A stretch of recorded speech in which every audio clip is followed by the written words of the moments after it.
মনে রাখবেন, মিথ্যার বাহিনী হয় বিশাল, কারণ তার পিছনে থাকে কিছু মূর্খ, লোভী, স্বার্থপর ও বিশ্বাসঘাতকেরা। আইন মাকড়সার জালের মতো, ক্ষুদ্র কেউ পড়লে আটকে যায়, আর বড়রা পড়লে ছিঁড়ে বেরিয়ে আসে। তুমি যদি চাও কোনো কিছু ভালোভাবে হোক, তবে সেটা নিজে করো। মানুষের সৌন্দর্য তার মস্তিষ্কে বসবাস করে। যার মস্তিষ্কের ভাবনা যতটা উন্নত, সে মানুষ হিসেবে ততটাই সুন্দর। মহত্ব জিনিসটা কোথাও ঝাঁকে ঝাঁকে থাকে না, তাকে সন্ধান করে খুঁজে নিতে হয়।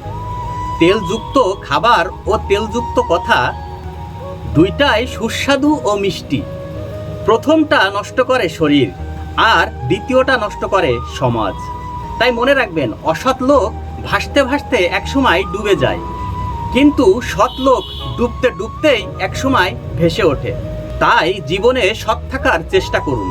হয়তো সাময়িক কষ্ট হবে, তবে শেষ সময়ে এসে সৎ লোকেরাই কিন্তু সম্মানিত হয়।